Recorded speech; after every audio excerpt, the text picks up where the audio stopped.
What's up, everybody? Welcome to your Movie Fix. This is Tyler. Man, so the last 2 weeks, we've had quite a few shakeups in Hollywood, with the big thing being Wonder Woman 1984 going straight to streaming on HBO Max in tandem with theaters. So while we knew that was big, I think we didn't realize exactly what was going to be coming the following week.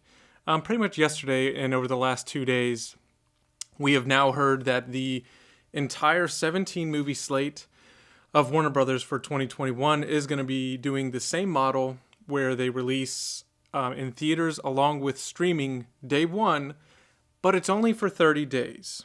So this is kind of where we're at. And this is a pretty big deal because it's a complete change to the theatrical window, the theatrical model, and how movies are released. And this is kind of the natural progression of where we're probably going to end up going. So, I mean, theaters have been closed down since March of this year. It's been 9 months. They can't just keep those places open forever. I mean, a lot of them are closed down, but they can't just keep paying bills with no revenue forever. I'm really worried about a lot of the smaller chains, like Regal, and some of the, of course, all of the local level ones. I don't know how they're going to truly survive. We've got AMC, Regal, and Cinemark, I believe. But a lot of people are upset about where things are headed. And as much as I love the movie-going experience, it kind of just seems like this is where we're at now. And was it always going to get that way? I don't know. So yesterday, Christopher Nolan, director of the Dark Knight trilogy, Inception, Tenet, Dunkirk, you know his name. He is the golden boy of Warner Brothers. And he had some words to say about HBO Max, about AT&T, Warner Brothers. And I want to talk about this article. There's a lot of highlights here. There was a lot to be said from both Christopher Nolan and a lot of nameless insiders who really didn't want to put their name out there because of what they were saying. And this article, and these words from Christopher Nolan and these other people, they are riddled with hyperbole and absolute fear of where we're going, where the industry is going. And honestly, there is a level of ignorance. And I hate to say it because I love Christopher Nolan. I think he's a great filmmaker. I do love that he is trying to preserve the theatrical experience. But this man is so tone deaf. He pushed so hard for Tenet to be released in the middle of the pandemic, which yielded $360 million worldwide. A pretty respectable number, but also it was the only big movie at a time where some theaters were still open. And we're now worse off than we were 3 months ago. More theaters have closed worldwide. I know that there's a couple of countries that have kind of resumed normal operations, but it is not enough to start releasing these major blockbusters. And that was only 60 million in the US, which that's the bigger number that matters because the studios get more of that gross in their pockets when it's from the domestic gross. And 300 million worldwide, which means they only got about half of that. And then the other half going to the theaters and distributors overseas. So this is where we're at now. And like I said, 360 million in the middle of things. There are too many factors to say, like, wow, that's a success. What would the movie have made in a normal setting? Probably close to $1 billion. Yeah, probably. It's Christopher Nolan. It probably would have done very well. I have not seen it yet. I've heard, mixed things, but for the most part, if you're a Christopher Nolan fan, you're probably going to like it. I'm going to pick up that Blu-ray and watch it here at home. I know that makes Christopher Nolan scream and cry, which is just really weird because his comments seem so anti-consumer. So let's get into this article from the Hollywood Reporter, and I've got it pulled up because, like I said, there's a multitude of quotes that I feel like need dissecting, so we're going to take a look at all of this. So this is just something that Christopher Nolan had to say.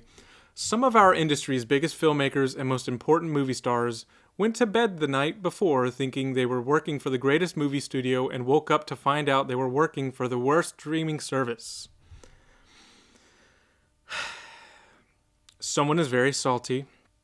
It's funny that he says this, which, what privilege and rose-colored glasses does the favorite director, the favorite golden boy of Warner Brothers, what world does he live in where he gets to say that?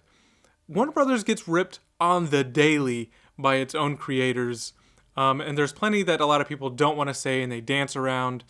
But for him to say the greatest movie studio, because they give him everything, he does not experience the politics and pushback that a lot of other creators who go through Warner Brothers experience. He does not get any of that, right? He comes to them with a movie idea and they throw the money at him and they leave him alone. Producers aren't breathing down his neck all the time. They aren't making changes. Yes, the guy is talented. Has he deserved this throne on Hollywood? I don't know. Not when you act like this, not when you have these comments, especially when you say that they are working now for the worst streaming service. Man, where are you coming from with that? Especially because the numbers were actually released the day that he made these comments, that HBO Max is the fastest growing streaming service, which, yes, it hasn't been released worldwide.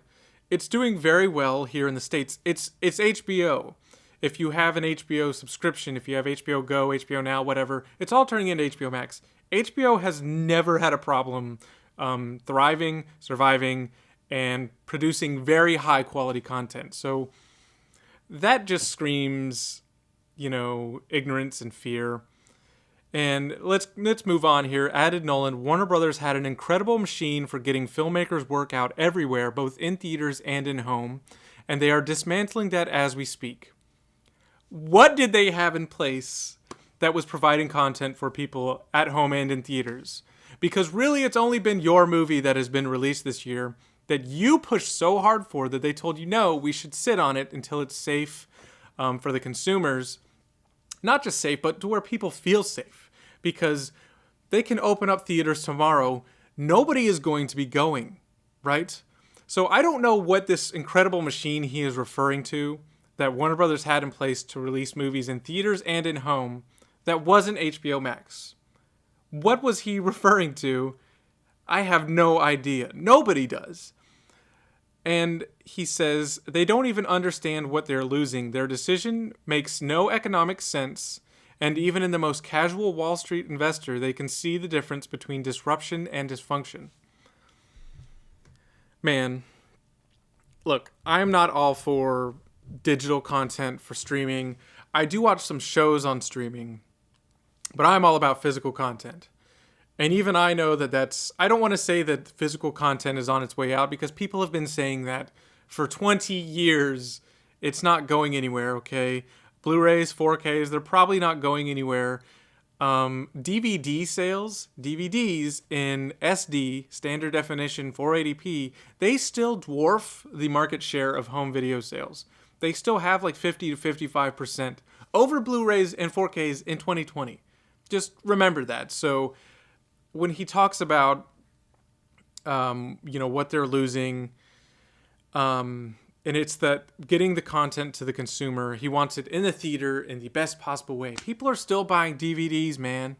You need to accept that. But, his comment about it not making economic sense, it's a very different model, and he needs to just take a look at that. And I don't think he's even stopped to consider the traditional theatrical model versus streaming and how they make different forms of money.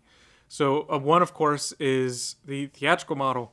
Movie opens opening weekend. Those first 3 weekends are very, very important to how well a movie is going to do at the box office because they make like 60 to 70% of all of their money in those first 3 weeks.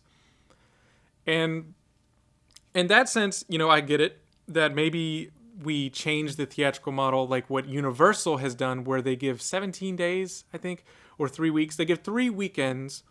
Here's our movies. They're going to the theaters for 3 weeks exclusively. Nothing changed. And then after those 3 weeks, they are going to be available, for people to rent at home on demand. And that would allow Universal Movies to rake in all of their cash for that box office. But if people know it's on the way, are they still going to go to the theaters? And this is these are very shaky times for Hollywood, but who's doing the right thing here? I don't know. Guess who is actually getting their movies out to consumers, though? Warner Brothers. The other people aren't. They are doing their video on demand right now, but nobody's really sending movies out to the theater. So he's casting a lot of stones where there aren't a lot of great solutions because studios are trying different things. Disney put Mulan out on Disney Plus for $30 to rent, even though everybody knew it was coming 3 months down the line. I've got the Blu-ray already. You know, I paid, $25 for that, but we weren't going to pay $30 for the exclusivity of watching it digitally because I like the physical media. It's higher quality. Anyway, let's move on. And they say that this decision came from Carolyn Blackwood, who is the Warner Brothers COO, who, looking at a relatively weak 2021 slate of movies, saw an opportunity to avoid the humiliation of potentially bad grosses while currying favor with the streamer-obsessed higher-ups, right? They're just talking about streaming is the way of the future, right? AT&T didn't just buy Warner Brothers for funsies. They wanted to make money, and they wanted HBO Max to succeed. They wanted it to compete with the likes of Netflix, Amazon, and Disney+, the big ones, Hulu. They wanted it to be that next juggernaut because that's where we're heading, guys. The instant response in Hollywood was outrage and a massive girding for battle. Warner Brothers has made a grave mistake, says one top talent agent. No name. They've made a grave mistake. Never have this many people been this upset with one entity. Never have this many people been this upset with one entity. Come the fuck on, man. It's a movie studio. I promise you, there have been far bigger tragedies in the history of the world than some people being mad that the theatrical model is changing. This is just so funny and tone deaf how anti-consumer these people are. They can't sit on these movies forever. They can't hold on to them for 2 years when it's safe to, we can release this movie in 6 months from now, but it's probably going to make half of what it would have made under normal circumstances. They can't hold these movies for 2 and 3 years, which is what some of them are going to have been done. They still have to pay the financiers back. They have interest accruing monthly on hundreds and hundreds of millions of dollars. That shit adds up. The Warner's move poses big, maybe even existential questions. How do theaters survive this supposedly one-time, excused by the pandemic move? So again, this was something that was only supposed to be for the 2021 slate of movies that they're saying it's just for this year. It's to help out HBO Max. It gets the product out to the consumers in their home. And if they want, they can go see it in movie theaters, right? So you're getting the best of both worlds. As a consumer, you're getting everything. You're getting the option to watch it at home, and you can go to the theater. Hell, you can go watch Wonder Woman 1984. Go see it in IMAX. Find an IMAX theater that just happens to be open. Go watch it there, and then come home and watch it every day for 30 days because you loved it so much. That's awesome, that you have the ability to do that. But does it line the pockets of the right people? And that's a very fair question of, how is this going to make money? But the subscriber model of streaming services does make quite a lot of money. It makes billions every month. It's not the same kind of money. There's so much tricky Hollywood accounting that has to go on to come up with these grosses, to figure out how they pay people. And I like to think of the streaming model of paying like a gym membership. It's a subscriber-based thing. It happens all the damn time. People go to a gym, they start a new subscription for a magazine, they subscribe to something online, they stop going to the gym, they forget about it. And next thing you know, they've given a company $100, $150 a year for something that they're not even maybe using anymore, or they're not using that often. But I like to think streaming services and entertainment are a little different than a gym membership, but as long as they're putting out content and people are turning their TVs on every day, which they are, then the service is going to be used. And, I don't think people are just going to be signing up, doing their free trial, watching one movie, and leaving. Does that happen? It happens. Piracy, it happens. But most people, if they have an easy way to legally watch content, even though it costs money, the fact that it's so easy of, well, I can just, put in some credit card information, start my subscription, download the app, it's there, and now I can watch it like a normal person. More people will take that option than trying to pirate, because a lot of people don't actually know how to pirate. And I'm not talking about going to whatever bullshit 123 movies or watching something online. And there are people that are afraid to do that, I promise you, because they don't want viruses. They don't want something happening to their computer. And it's even worse when you get into the idea of torrenting movies. If you don't know what you're doing, you're going to fuck something up. It's not that scary, but a lot of people don't actually know what they're doing. So they're going to pay for it because it's easy and safe. Anyway, according to a source, Toby Emmerich tried to soothe In the Heights director John M. Chu by pointing out that the movie was still getting a global theatrical release. And keep in mind, HBO Max is not global yet. It's just a US-based app. And it's doing pretty well for just being a US-based app and not having those global numbers. So that's only going to get better. But yes, Wonder Woman 1984, Godzilla vs. Kong, Dune, all these movies, Matrix 4, they're going to come out and they're going to be day one HBO Max in the US. Everywhere else in the world, it's going to go straight to the theaters. There is no HBO Max yet. Although I think that's going to change, say, in the first quarter, by the end of the first quarter of next year. Anyway, Emmerich, John Chu, but industry insiders say that the studio is pretending that pirates won't pounce as soon as these films are streaming on HBO Max. As soon as one does, there's an excellent version of the movie everywhere immediately, notes one industry veteran. Again, piracy has been around for like 25 years. If people have the safer option that doesn't take effort, they're going to pay a little bit of money to go do it. I don't think people need to be worried about, high quality versions of the movie being available. So they're all just going to flock and download it. Downloading happens, piracy happens, but they're acting like it's a new danger to Hollywood. It's not. It's not going to be any different if people can just watch it on the app on their TV. And that's just some of the fear and ignorance and the anti-consumerism, man, is just so strange to me from these people like Christopher Nolan, who's been sitting up in his house, oblivious. His stupidity in his comments about what's happening with movie theaters.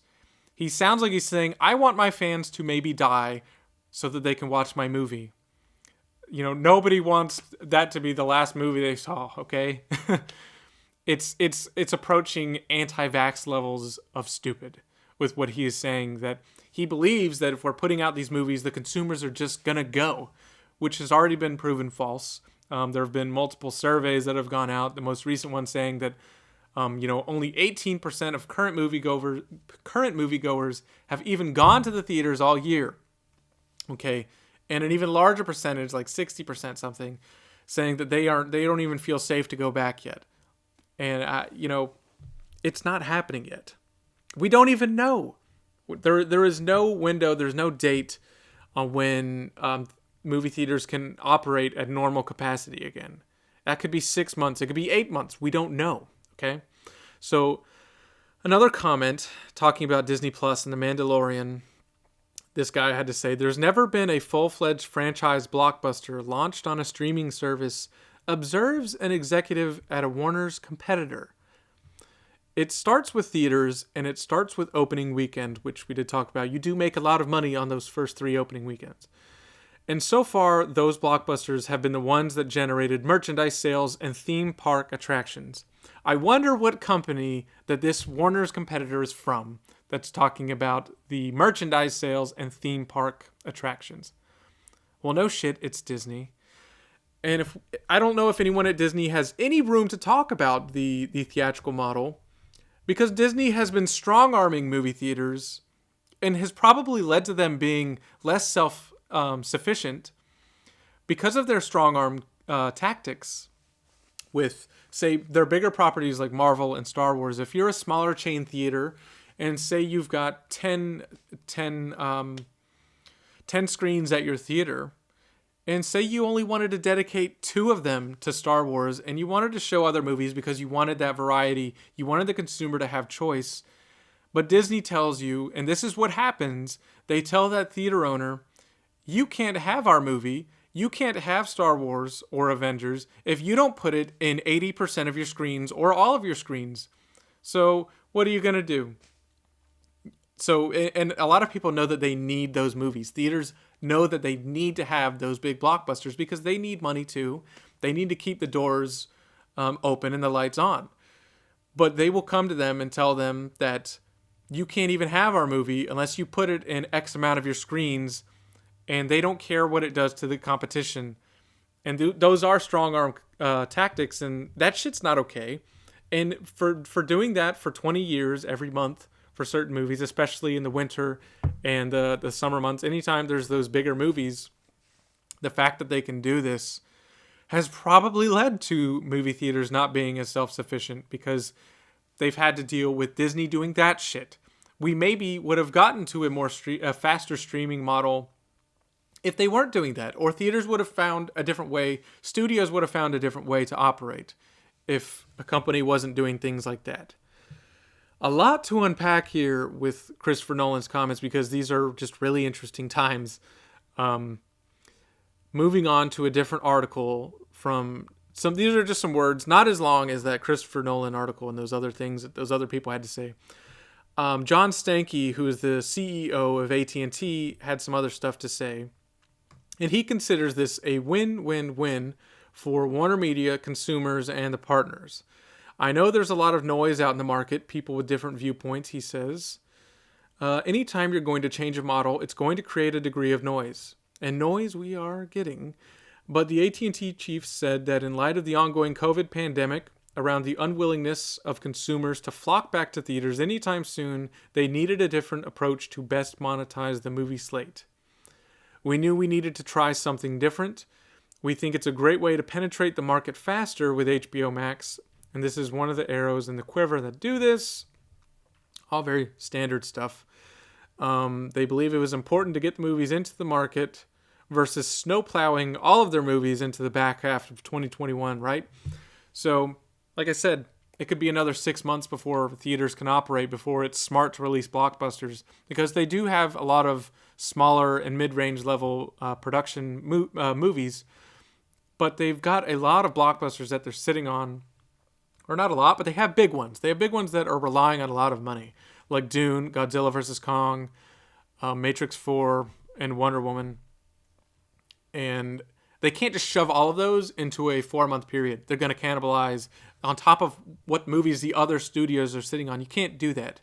And you can't just drip feed them out, 2 or 3 years, over a period of 2 or 3 years, because you've got to get the movies out while they're still somewhat relevant, while they're still on people's minds.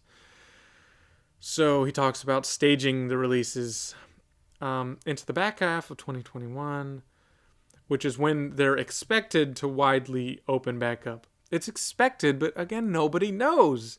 Smoothing this out, frankly, is the best interest, not only for those of us who create the product, but it gives customers choice. It's to allow the industry to have this transitional moment.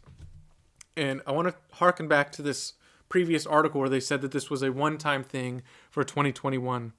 And he says, unsurprisingly, for what happens in 2022 and beyond, the longer term is dictated by what consumers wish to do. Customers are going to drive what occurs in the market ultimately. And, it's true. If the streaming model proves to be more successful for them, that is what they're going to pursue. They have their metrics where they can gauge viewer engagement, activations on the link to watch the movie. So they have a way to gauge success that is not just monetary. So they want those subscriptions so they can get the train moving for that ongoing cash flow every month after month after month. That's just going to stack and stack and stack. More people are always going to get these streaming services. They have to get that ball rolling, and the only way to do that is with more content. So it will dictate where we're going to go. And one more thing, they said the theaters. This is from Ann Sarnoff, who's the Warner Brothers CEO. So AT&T are the head honchos who own Warner Brothers, Warner Media, HBO, blah blah blah. And she had this to say about Tenet. And if the theaters were more open, more people went to them. She's talking about when Tenet was open. There were more theaters open. It was really a little bit more like normal. But what we've learned through Tenet is the U.S. is not quite ready yet to fully reopen and have full engagement of fans back in the theaters, hence this new strategy. So we'll look at a theatrical box office as well as how many people watch the movies on HBO Max, of course. Like I just really talked about. They have their way of gauging interest and talking about things. But about looking at where audiences are at. And there are other problems associated with streaming, engaging the interest on a movie. It's similar to a YouTube video. You can look at the analytics. And something that I do worry about. But again, the consumer should have the choice, always. However, in this scenario, David Fincher's Mank, that just dropped on Netflix. And David Fincher, he's kind of abandoned the whole studio thing for quite a little while too. Excuse me.